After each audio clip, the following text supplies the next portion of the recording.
Hi everybody, this is Burke Lyle, and today is November 26th of 2019, and we are just 2 days away from Thanksgiving. So on Thanksgiving we'll have 3 NFL games.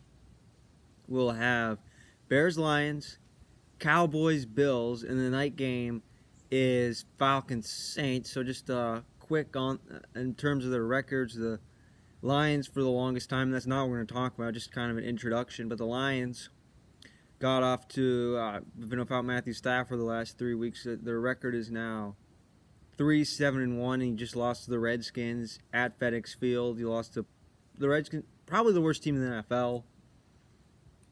So they're not, the Redskins are not going to have a parade down Constitution Avenue anytime soon, the way things are going. And then in the Bears, I think what I heard a lot of people is what's holding them back is really Mitchell Trubisky. So this is a must-win for the Bears if they want, and it's going to be a very slim chance. They're almost certainly not going to the playoffs after having just lost to the Rams the week or now 2 weeks ago, and then finally in the middle of the day you have Cowboys Bills. So with the Cowboys, they're kind of been disappointing, and I watched them play the Patriots this week, and maybe I'll go into more detail if I decide to do another show. But I watched the entire game. They did nothing against the Patriots defense. That's just how good that Patriots defense is, and their defense played quite well against Brady too. I mean, Tom Brady really has not been very productive this year, and that's just how the Cowboys played. The offense didn't show up. And now they're 6-5. They're playing against a really good Bills defense. So they could very well be 6-6 and still very likely win the division, since the Eagles lost to the Seahawks. So what that means, and to drop to 5-6, and they have a tiebreaker over the Eagles already. Since the rest of the East, the Redskins and Giants are both. I think the Giants are now 2-9. They've lost 7 in a row, and the Redskins are 2-9 as well. Giants have the tiebreaker, so the Redskins by default are in last place. So when you look at the factors of the NFC East, you can see that it's really between the Eagles and Cowboys, and it's probably going to be the Cowboys at this point. But seriously, someone as talented as they are. You look at their roster, especially on paper. Look at the names of who's starting for them and who's playing for them. They should be one of the better teams in the NFC. That's what you may think. But just like last year, they're kind of right around 500. And the question is, do they get hot and make it to the playoffs? Maybe they win 10 or 11 games and rarely lose the rest of the way? Or do they start to lose a lot down the stretch and let the Eagles overtake them and miss the playoffs? I'm going to have to look way more in depth into that, but I've heard some reports of possibly what's going on with the coaching staff, and if I decide to do another show, I'll look more in depth to that and talk about that. And then finally, a Falcons-Saints is the last game on Thanksgiving. So the last game of Thanksgiving, the Saints are one of the best teams in the NFC. Their offense against the 49ers defense, that'll be an interesting battle in a potential conference championship game or divisional round. It is very likely that they'll play one, if not both, in the playoffs this year for one reason or another, since the loser of the division is obviously going to be the 5th seed in the wild card. The 6th seed's probably going to go to the Vikings or the Packers. And just looking at the playoff picture, all 6 teams are really strong. I think all six teams have a shot to go to the Super Bowl, if not win it. Yet, I remember I was talking about this 2 years ago. We had the strong field. Yet, 2 of these strong NFC teams, so the 49ers or Seahawks, playing the Dallas Cowboys, who, despite their record, are a very talented team. Certainly on paper, they're just they're strongly underachieving. One of them is going to lose in the first round of the playoffs. And then, obviously, it's Saints, 49ers, and then who's ever leading the North, which would be the Packers. So, again, 2 of these very strong teams are going to fall. before the divisional round. So it's going to be very interesting. It's like in baseball where you had the American League, where you knew one, if not two, really good teams were going to lose in the first round. That in that case, the division series of the playoffs. So this is kind of the same thing. And just a quick run through the AFC. It's Patriots, Ravens. They're clearly the two best teams, and then you could say the Texans, the Chiefs, and then the wild cards. It's going to be a very close wild card race. Titans, Browns, Steelers, Colts. It's going to be a fascinating wild card race down to the end. And then the other wild card is probably going to be the Bills, and then with their defense, and who knows, maybe Josh Allen puts together a good game. They could be a potential dark horse team that is not named the Patriots or Ravens. So those are kind of a brief skimming of the playoff picture. In terms of the South matchup, the Falcons, who, look, I kind of talked about them. I remember when they beat the Eagles back in week 2. And from what I thought at the time is, one, the Falcons could win the South since Drew Brees got hurt at the time. And when that happened, I mean, how many people thought the Falcons could have won the South at the time? I thought it was a strong possibility. And they lost 6 in a row. They were 1-7, and sure they beat the Saints. I'm trying to remember. It was week 10 when they beat the Saints, right? So what? They didn't quit. This team's still playing. But this is the second time in the Matt Ryan era where the Falcons were built a Super Bowl caliber team. Good for them. Very good drafting and development. Good for them. They're on their way. And then for whatever reason, they lost it. The defense let them down. That's what it's been like. Really, this happened for 3 years with Mike Smith, Dan Quinn. His job was to build a defense. They had great offense for years under Dan Quinn, and they have no defense.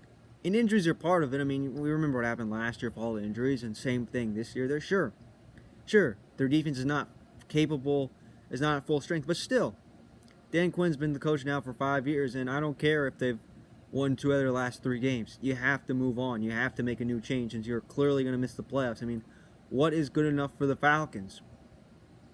And this is the second year in a row where, you can say injuries are an excuse, and yes, they have not been at full strength either the last 2 years, but still, they have underachieved. And when it looked like at any point in time where maybe they can make a run at it, maybe they could get into the playoffs, maybe they are a playoff caliber team, especially this year, they went on long losing streaks. I mean, last year they went from 4-4, and they're already 1-4 to begin with. And they went from 4-9, and they could have been a year that they could have just gone for 5-11, a good draft pick. They did not. They went a very bad 7-9, the worst kind of 7-9 way possible, which I feel like is not acceptable for the Atlanta Falcons at this point in time. And now this year being 3-8, so what you manage? So if you somehow manage to go 6-10, you know what? That's not cutting it. This is now 5 years for Dan Quinn. Dan Quinn has to leave. You had the Super Bowl meltdown. This is a team that should have won a Super Bowl, and I'm not saying and should have made it to the playoffs, and should have played in more than one playoff game since then. But things happen. Dan Quinn's got to go. The Saints, on the other hand, are once again a Super Bowl contender. Drew Brees is back, in which I want to make this brief case. You're talking about the MVP debates. If I had to vote for MVP, which I do not, I would vote for Michael Thomas, and he's not going to win. But think about what Thomas is accomplishing. And yes, it's probably going to be Lamar Jackson or Russell Wilson. Some people, looking at the recent polling, could be Christian McCaffrey. I get it. And it's going to be a quarterback. I know it. I know it's probably Lamar Jackson's definitely the favorite, which we're going to go really in depth about him shortly. But when you look at what has happened with Michael Thomas, I mean, think about it. Where would the Saints be found? And I'm not saying that he is the biggest reason why. I don't know if he is the biggest reason why. I mean, Teddy Bridgewater did a great job of holding down the fort plate, was very productive in his role when Breeze was out, and they managed to run away with the NFC South with Teddy Bridgewater as their quarterback now, transitioning to Drew Brees, which the transition looks very smooth so far. Brees looked very good. I went through the last game; he looked very good in that game, played very well. What would the offense be without Michael Thomas? I mean, since for some reason it just is getting open all the time, and has over 100 receptions and over 1,200 yards, and we still have 5 weeks left to play. So at this rate in time, is averaging almost 10 catches a game, might get 150, might get close to 2,000 yards, and his touchdown totals, granted, are not terribly high at all. Maybe not having Drew Brees out there or whatever. Maybe he's not getting open in the red zone as much. I mean, I watch Saints games. I've seen probably, whether it's condensed game or live, I've seen probably almost all the Saints this year. So I'm just saying, if I had MVP vote, I'd vote for Michael Thomas just by what he's doing this year. And granted, in other terms, if you took away Lamar Jackson or Russell Wilson from their teams and you took away Michael Thomas, they would clearly be more valuable. But just what he's doing, receivers never win MVP. I want to change this year. I want to give it to a receiver. I'm giving it to Michael Thomas. I know I'm not going to win the MVP vote. I know it's going to be to someone else, so why not give it to him? I think it's an award that he deserves. So, the Saints, you can make an argument for them as the best team in the NFC. The question is, what would it look like if they played the 49ers? Offense against defense, that would be a very interesting discussion. And what if that were to happen? Likely either A, in the divisional round, B in the conference championship game. And it's going to be fun to talk about the NFC playoff picture as we get further and further down the stretch. Okay, so what I wanted to get to, there's two major topics that I wanted to get to. I want to talk about the NFL in LA. This was an ESPN.com article I found later last week. I think I read it on Friday and put it together on Saturday. And then I want to talk about, in closing, I want to talk about the Ravens-Rams game, last night's Monday Night Football game. So this ESPN article is written by Seth Wickersham and Don Von Natta Jr. I hope I got their names right. So it's just kind of talking about mostly kind of the Rams' new stadium, which is going to be in Inglewood, California. And it's kind of interesting. The area of the stadium, I don't think the stadium itself, I think the area around it is 3 times the size of Disneyland. I have never been to Disneyland, and the type of person I am, I'm a sports guy who, if I'm on vacation, if I'm traveling, I'd want to be the type of person that would want to probably do their kind of entertainment going to sporting events. I do not watch very many movies. Almost every night, one night or the other, sports is on. And I would not want to go to Disneyland myself. I would not want to go. I feel like it's too much money. And just the way and what it is, it's not for me. But so I've never been there. But the size of it, I imagine it's huge. So what the Rams are building is 3 times the size of Disneyland. That is incredible just to think about. And if any of you people listening are big Disney fans or happen to go to Disney World, I would appreciate it if somebody told me how big Disneyland really is. Since thinking about the Rams site and how big it is, really, what they're building, I think what it said is that they're going to build the NFL studios, complexes. I'm sure it's going to be very expensive to live in the area. It's just going to be a large area in Inglewood. That's where the Forum used to be in Los Angeles. So they're building the stadium. And what it's going to cost is it's going to cost $5 billion. It's paid for by Stan Kroenke, the Rams owner. So think about it, $5 billion. And the price has gone up. Ever since the project was announced, the price has gone up. It might have started at $2 or $3 billion. Now it's $5. And thankfully, it's paid for by Stan Kroenke. In fact, Stan Kroenke wanted to pay for it himself and this is good, since nowadays in sports, you can think of countless A, stadiums that have opened, and B, stadiums or arenas that have been renovated, that have been paid for by the city, or state governments or whatever. Like you think about the Bucks Arena, that was mostly state funded. You think about Yankee Stadium, it was very expensive. Yankees chipped in hundreds of millions. Guess what? New York City did as well. Guess what? New York City has an MTA crisis. Okay? So the city chipped in billions of dollars for that. They helped with Madison Square Garden. There's examples. Nationals Park cost $600 million. The city raised taxes. The city paid for a good chunk of it, right? For example, the Capital One Arena right up the street. That was paid for almost exclusively by Abe Pollin, now deceased. And Mercedes-Benz, I think the city of Atlanta spent a lot of money on that. They also spent money on rebuilding Phillips Arena. Yet they claim they didn't have the money to now State Farm to rebuild Turner Field. Or another example, Cobb County paid a lot of money. That's in Georgia. Paid a lot of money for SunTrust Park, right? I think they contribute 400 out of 600 million. So there's a lot of stadiums being built, and more times than not, I think AT&T Park's privately financed, and Robert Kraft was willing to pay for Gillette Stadium all by himself, but that is rare. Many times, cities spend money on stadiums, and sometimes you kind of like that. For an example, I want the Redskins to get or FedEx Field and get out of there. They've been there for 20 years. It's a disaster. And move back to Washington, D.C. near RFK. But I don't think that's going to happen since it could be a waste of money.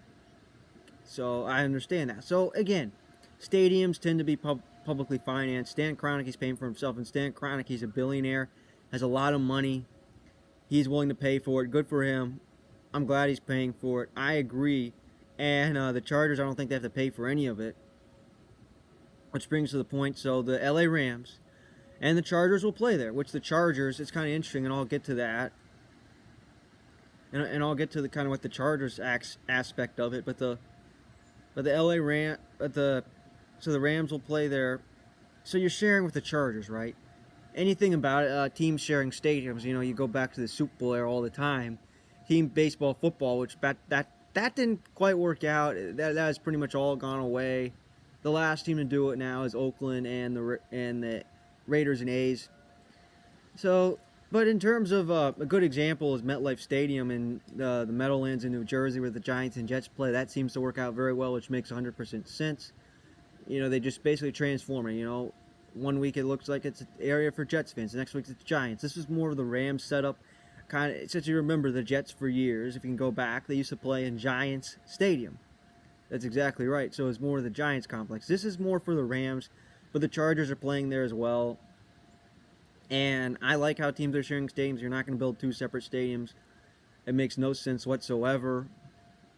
I'm trying to think of how that might be. I guess the Oakland A's, San Francisco Giants. So that's kind of part of the deal. But sharing stadiums, I like it. You're saving money. But again, what will the Chargers fan base look like? Or really both teams. What will it look like when they have games there?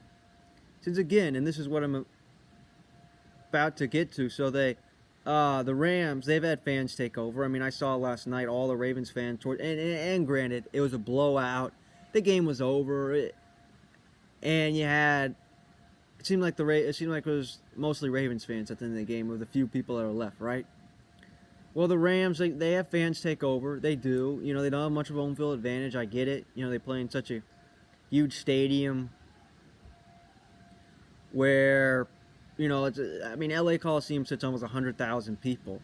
So, granted, there's a lot of empty seats. It's always easy to get Rams tickets. Sometimes it might come close to selling out. Other times it may not. Regardless of what it is, fans will take over. And for the Chargers, and it's very well known for fans taking over. I mean, the Eagles, who is the LA Chargers. And what the Chargers case is they're playing in a soccer stadium. Their stadium seats about 30,000, I think a few thousand less than that, right? They're playing in a soccer stadium in Carson, California, which makes no sense. They should either play in the LA Coliseum with the Raiders, or with the Rams, or play in the Rose Bowl. One or the other. They should have gotten a deal there, but they couldn't. Or for stay in San Diego. Stay in San Diego. They do not belong in the StubHub Center. And like I was reading, I'm in the middle of a book right now about the Eagles championship season. Eagles fans took over that stadium. Eagles stadiums took took over a stadium in Los Angeles. And granted, Philadelphia has over 1 million people in the city, and the Eagles have no problem uh, having 70,000 almost exclusively Eagles fans at their games. So sure, I'm guaranteed there's people from the Philadelphia area, from Philadelphia, who moved out to Southern California, and I'm sure there were 30,000. And hey, there's Eagles fans that wanted to travel there, right? So that was a good example of a takeover. I think the Packers played there a few weeks ago. I didn't watch that game, but from my understanding, I bet they did take over. So again, the Chargers have almost no home field advantage whatsoever, and last year they came dangerously close to having a playoff game, and if they would have, it would have been in that stadium. It would have been interesting to see what 30,000 fans would be like. So more times than not, it's almost like the Chargers have a home field disadvantage. So it's a terrible fit, and I'm so glad. And the stadium was supposed to open this year. It was supposed to open this year, but the problem is I think it rained way too much, way more than usual, so the stadium was delayed a year. So I'm glad, especially glad to see the Chargers playing in a stadium of their own, regardless of how many fans they actually have, since their fan base is in San Diego. So it's about approximately 2 hours away. It's about like from Washington, D.C. to Philadelphia, or New York to Philadelphia. So it'd be interesting to see how many Chargers fans are willing to commit to the drive. It's sort of like college football. College football. Where I speak from, I'm talking right now in Athens, Georgia, where the University of Georgia is. And Georgia fans, they drive from 2 hours away easily, right? Think about the state of Alabama. You think about all the states, right, that have college football. Their fans easily travel 2 hours. So the question is, are Chargers fans committed to traveling 2 hours to LA? Right now, it looks like they do not. I'm guessing there's people moved to San Diego to LA. So again, how big of a fan base will the LA Chargers have? That would be an interesting question. Since again, in LA, there's a bunch of other sports. You talk about the Washington Nationals who just won the World Series, making a comparison of almost like a team that moved there. People in Washington are so glad to call a team of their own.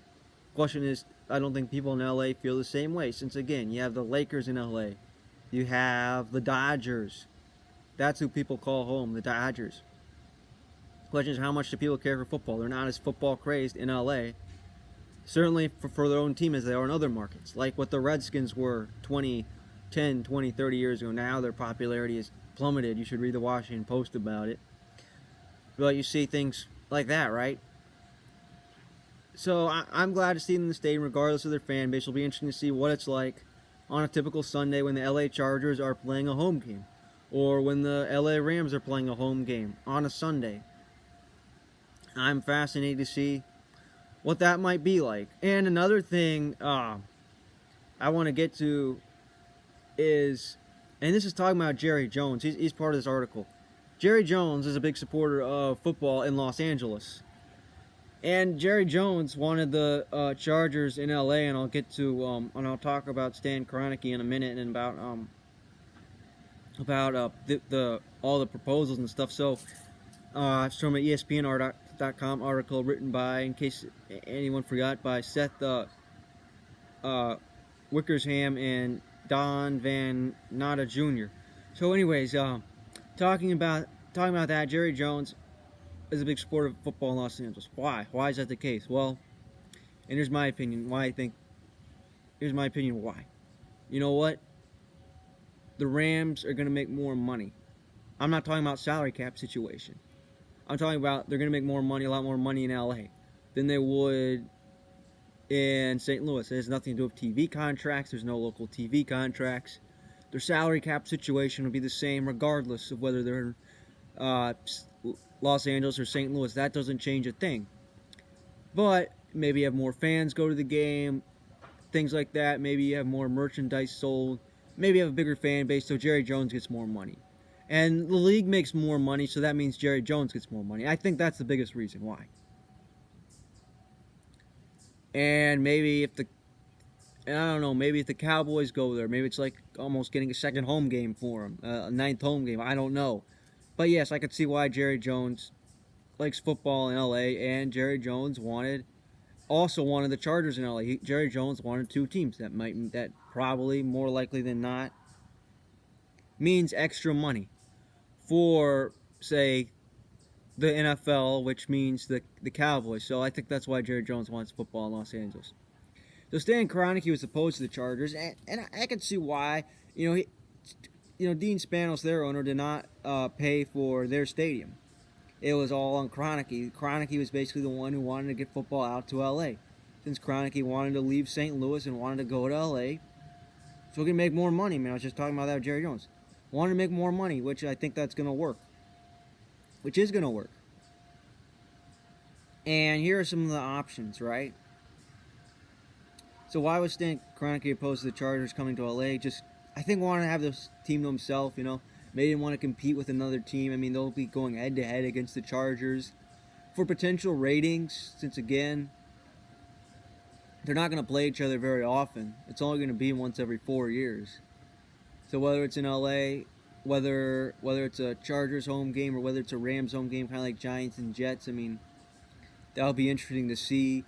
But it's basically going to be. But again, what about ratings? What if the LA Chargers are playing in Vegas and they're at home, right, or whatever? Or they're both playing at the same time, so it has to compete for ratings. And potentially, maybe you're somebody who decides, you know what, I'd rather watch the Chargers this week than go to the Rams game. So maybe there's that factors. So again, doesn't want any competition. Well, again, that's what's happening. You have the Chargers in LA as well. And from what I remember, when this was all coming out, I always thought there'd be two teams in Los Angeles. I thought there should be two teams in Los Angeles. It's the second biggest city in America. You have to have two teams there. Or you don't have to, but it's a good idea, especially since you didn't have any. I don't get that for 20 plus years. So I thought the Raiders for the longest time were going to LA, and they're going to be with the Chargers. Turns out the Raiders are going to Vegas. And Dean Spanos wanted to stay in San Diego, since I think, he has ties with San Diego. That's where the Chargers have been for years and years and years. San Diego, that's who they're identifying with. And one thing that's shocking is a city the size of San Diego, since they lost the Clippers back in the 1980s, a city the size of San Diego has only one NFL team, one sports team. All they have is the Padres. That's it. No NBA. No hockey. I don't think people would care for hockey out there at all, really. But no NFL team. You know what? Chargers could have stayed in San Diego. They really could have. Los Angeles technically only has one MLB team or NHL team, since the Ducks and Angels basically play in Anaheim. Sure, they call them Los Angeles, or certainly LA, certainly affiliate of Los Angeles. But just so the point is, I think you should have an NFL team in San Diego. That's not going to happen. Since the reason why they left is they could not get they could never get a stadium deal done in San Diego. That's why you had the Chargers moving away. And Spanos wanted to stay there, but they couldn't get an agreement with the city. They could not get a mutual agreement. It's like a player. Oh, I want to stay here. Oh, the team.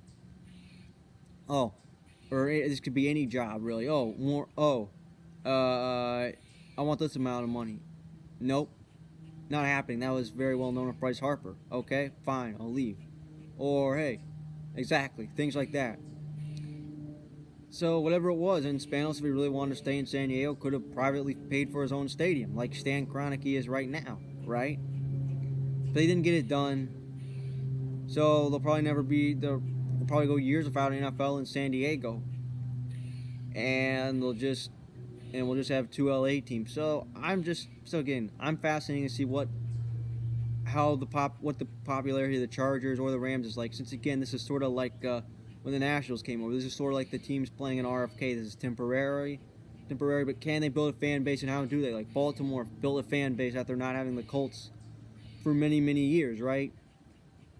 Teams, I believe, build fan bases, and the question is, how do they build fan bases? Like, what will it be like since it's in many ways it'll probably be easier to go to a Chargers game since you'll have 40,000 extra seats, right? So that'll be fascinating. And the value of the NFL teams, which I looked up NFL teams worth what they were, I think was an article written in 2011, and what they're worth now. And the Rams are worth $3.8 billion. That's fourth in the NFL. I believe they're behind the Giants, the Cowboys, and somebody else. I forgot who who it was.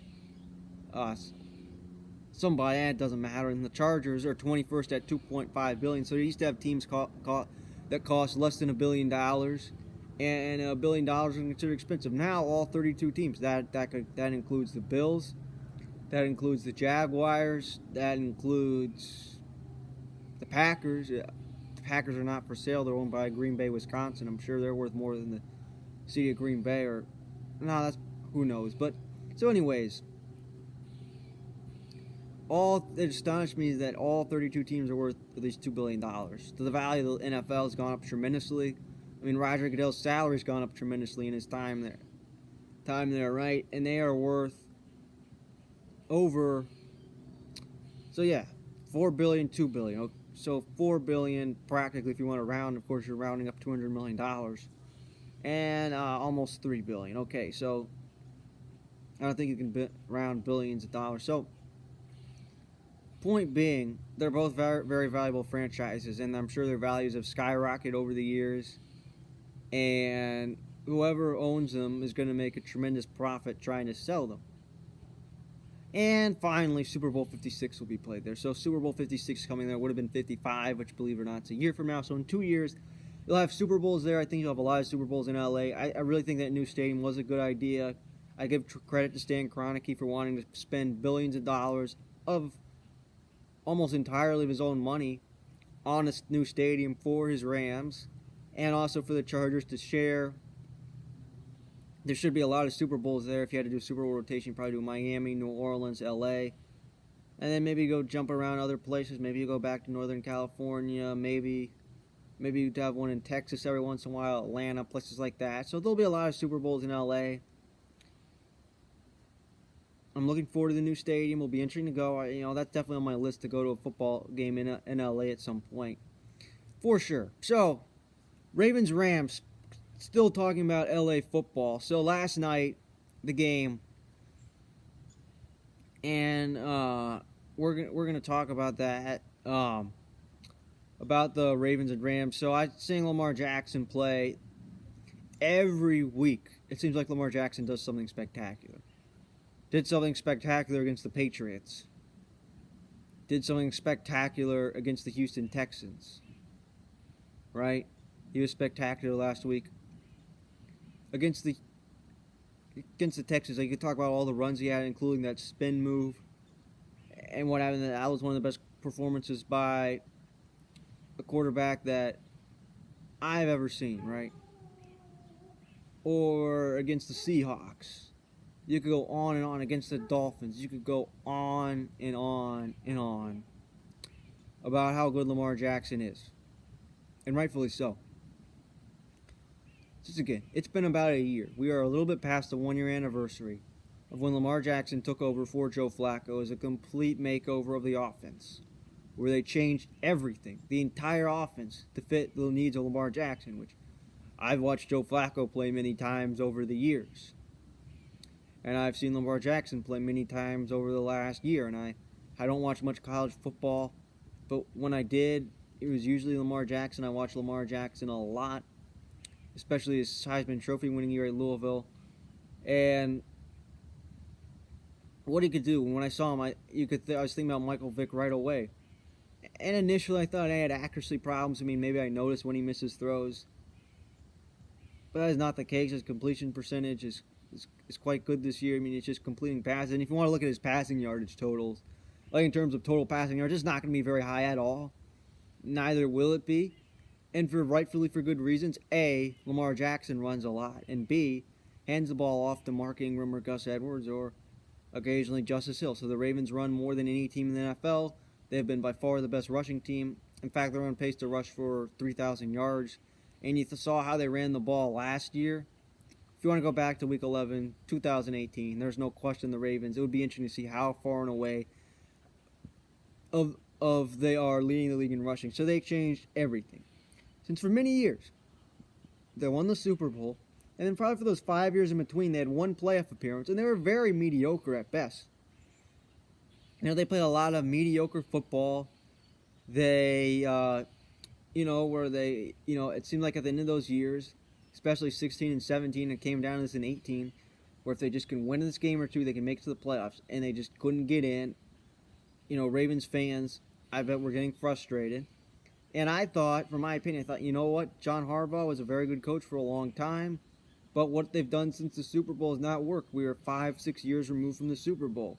If this keeps happening and they can't get any better, it might be time for a change. Might be time for a new coach, and maybe we can figure out what the problem is, and maybe they take off. Well, since Lamar Jackson came in, everything has changed dramatically. They went to the playoffs. They barely won the North last year. And sure, the playoffs were a disaster last year against the Chargers. Lamar Jackson had nothing for 3 quarters. But ever since then, whatever it was, Lamar Jackson is even better than last year. I think he's gotten better at passing, sure. In the Kansas City game, I thought, he's not making enough deep throws. And yeah, I thought it can be inaccurate at times, But this year is making those throws. And again, they're not like the Chiefs where they do deep passes all the time. They do short passes, which work. But whatever they're doing, it works great. They're 9-2. I talked about this in the open. They are the second. They're arguably the best team in the AFC after beating the Patriots, if not all of football. They are a Super Bowl contender. If it's not the Patriots, it'd be them in the AFC. And can they win another Super Bowl? So that's the biggest question there. Can they win a Super Bowl? I think they can. I think they absolutely can. Just last night against the Rams, I thought the first drive, nice read option runs, short touchdown pass to Hollywood Brown, right? Then you convert a 4th and 1, and then you have another touchdown pass to Hollywood Brown on the second drive. And then Lamar Jackson in total was 15 for 20, 169 passing yards, 5 touchdowns. And they had 8 carries for 95 yards. So once again, eclipsed the 100-yard rushing total, or very nearly eclipsed it. So when you see the numbers he's putting up, he's going to rush for over 1,000 yards this year. And I talked about kind of the MVP race at the beginning. I think now would be the favorite for the MVP, since it's been, you talk about being valuable. You go from having Joe Flacco as your quarterback to this team where they're, 500. Yeah, they might make it to the playoffs. And, they didn't. We're paying Joe Flacco a lot of money since Joe Flacco won a Super Bowl 5-6 years ago, right?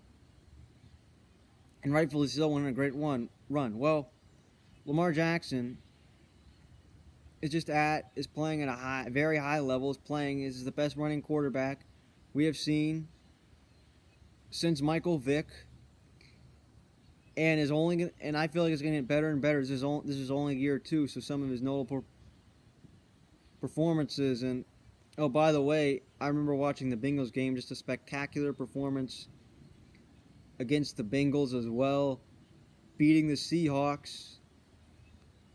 And his rush for over 100 yards in so many games. They're rushing for 150 rushing yards against the Bengals. Games like that. So all the great games Lamar Jackson has had, right?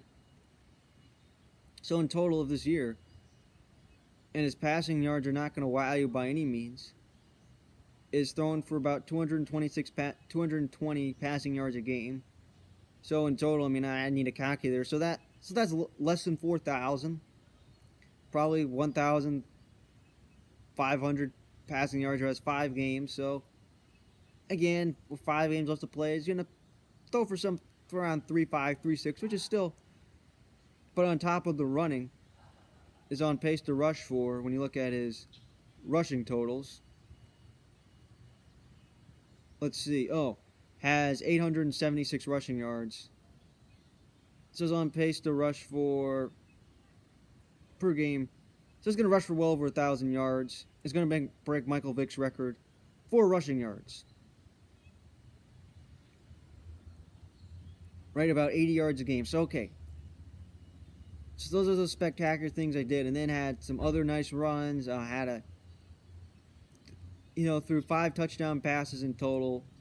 The Ravens are a type of team that is one of the best teams at running, maybe of all time. That is their strength. and I think they can get it done in the playoffs. Mark Ingram, by the way, added 15 carries, 111 yards, one touchdown. Mark Ingram was spectacular, and boy, has that been a great signing for the Ravens. So again, what happens the rest of the way? I want to talk about briefly mention the rest of the Ravens' schedule if I can get it to load. Okay, I cannot. So, here's the final thing I want to get to.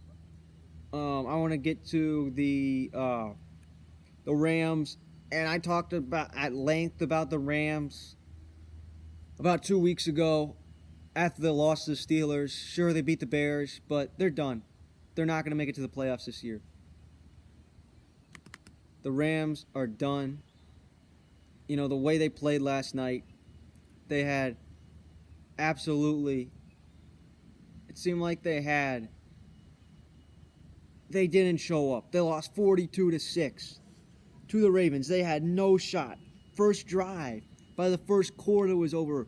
I mean, you saw the first couple drives by Lamar Jackson in the Rams offense. They have failed. Their offense let them down again. You know, the last 3 weeks, their offense just seems to be getting worse and worse every week. Basically, for the last 3 weeks, they are not going to the playoffs.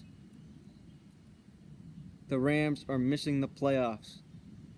And so the rest of the schedule, they're playing the Cardinals twice, the Seahawks, the Cowboys, 49ers. Okay. All right. So they have 5 games to play, but they're 6-5. They've lost 2 of their last 3 games. And they struggled to get by a Bears team that's not very good. Granted, they have a very good defense. But still, they couldn't beat a Mitchell Trubisky who the Bears seem ready to move on from. They couldn't beat a Steelers team with Mason Rudolph who got benched last week. I repeat, Mason Rudolph has been benched, and they couldn't beat Mason Rudolph. I don't care if it was in Pittsburgh. It is getting worse and worse every week. The league has caught up to them. The Ravens defense completely caught up to them. How about Marcus Peters returning to LA and getting an interception? How about that, right? So whatever they've been doing, the league has caught up to them. So playing the Cardinals twice, Seahawks, 49ers, Cowboys. I mean, if the way they've been playing, they're not going to beat the 49ers. It's in San Francisco. Forget about it. Forget about it against that defense. No way they can beat the 49ers defense. If they can't even beat a defense like the Ravens, who has been ineffective at times this year, if they can't even beat a Steelers defense, no way. The Cowboys, I don't think they're going to beat the Cowboys either. And the Seahawks, how can they beat the Seahawks? How can they beat Russell Wilson? And the Cardinals, Kyler Murray, and that offense is pretty darn good. It's better than the Rams. Maybe I didn't look at the exact numbers, but it certainly seems that way based on eye test the last few weeks. So are they just going to go 6-10? No, they're not. But 7-9, 8-8 seems about right for them. They're not going to the playoffs. I mean, just the way they've been playing, unless they just change everything and everything just dramatically changes, like they run the table like Aaron Rodgers did 2 years ago at the very last possible moment, and they somehow win out, go 11-5, that might not even be enough. That might not be enough. And I know it's a very rare year, but between the Vikings and the Packers, and they're not going to go 11-5. I can forget about it. They're missing the playoffs. The Rams are going to miss the playoffs. It's over. Sure, they're going to try their hardest the rest of the year, but they'll be lucky to be 7-9. And this is a very strong conference where 7-9 will not get you to the playoffs. If they're in the AFC, maybe it'd be a different story. Maybe you can talk about getting in at 7-9. But the NFC, forget about it. And now, I have seen the Rams the last 3 weeks. I will watch probably the remaining of their regular season games. At least a condensed game. I don't know how many of them will be live to finish out the year, like live national television. But the Rams are done. So what they need to do this offseason, Sean McVay needs to they need to do a lot of time studying and think, what on earth went wrong this year? How did we miss the playoffs by a wide margin? How did this happen? How did we go from one of the greatest offenses the league has ever seen, one of the most revolutionary offenses, to now this. And the greatest show on turf, they were dominant for 3 years, and I think the league figured them out, and they kind of broke up, and that was that. Well, for this is the same thing, and I heard Booker McFarland talking about this. Their salary cap. I mean, you gave Goff a huge contract. You're paying Gurley a lot of money. You're paying Brandon Crooks a lot of money. Maybe that means Robert Woods goes. Maybe that means Cooper Kupp goes. By the way, last year is the last year of his contract. Maybe he's gone. You have tremendous problems on the offensive line. You're paying Aaron Donald huge amounts of money. You're going to have to pay Jalen Ramsey. Sure, you got rid of the salaries of Aqib Talib and Marcus Peters. So you're not going to have to worry about the Peters contract. So what is going to happen with this team? What is this team going to look like? And this has been going on since the first year when they made it to the playoffs. 10-6 and losing the first round was fine that first year, with Sean McVay the coach of the year. But 9-7 getting to the playoffs now, they'll be very lucky. It would be a miracle if they made it to the playoffs. And I read an article, was on The Athletic. I kind of skimmed through it, but I remember the headline. The Rams are done. Season over. In fact, you know what? I'll look up this right now. LA Rams. And see what certain headline articles are. Right? News. Google. Because I'm saying they're done. Okay? With Rams, this is by ESPN. With Rams lost, Rams hit rock bottom and see playoff chances vanish. That's exactly right. That's one way of putting it. LA Times. Rams spiraling out of playoffs with 49ers Seahawks head. That's exactly right. Rams, LA Times, another one. Rams were so lost versus Lamar Jackson they couldn't find the ball. Okay, so those are just certain. So these are just certain headlines talking about the LA Rams. All right. So they move into the new stadium next year. That's great. But if the league is caught up to Sean McVay, and granted, you can be a coach where you look like a genius the first couple times around. Rex Ryan went to 2 conference championships to start out. Wait a minute. Am I comparing Sean McVay to Rex Ryan?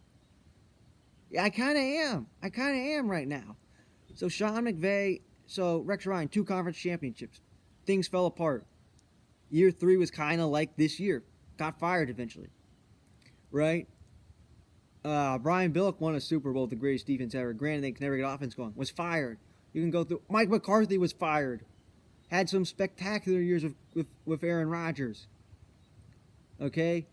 Was fired. Bill Belichick was fired the first time around. Right?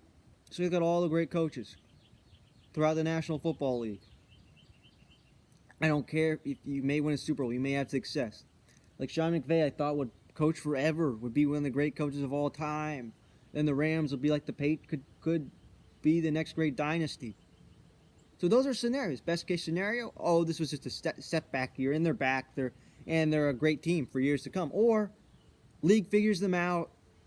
Whatever they could do, whatever success they had early on, never continued, and they never got close to that success.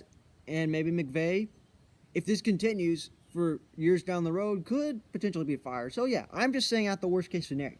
I'm saying the worst case scenario. McVay's going to be fine, but he's going to have a lot of figuring out to do. And next year to kind of get back to what they were at and to be a playoff team. And just the outlook of the West. I mean, the outlook of the NFC West the last 3 years. 2 years ago, I thought, Seahawks division, no contest. They're going to run away with the division. Here come the LA Rams out of nowhere. Sean McVay, genius.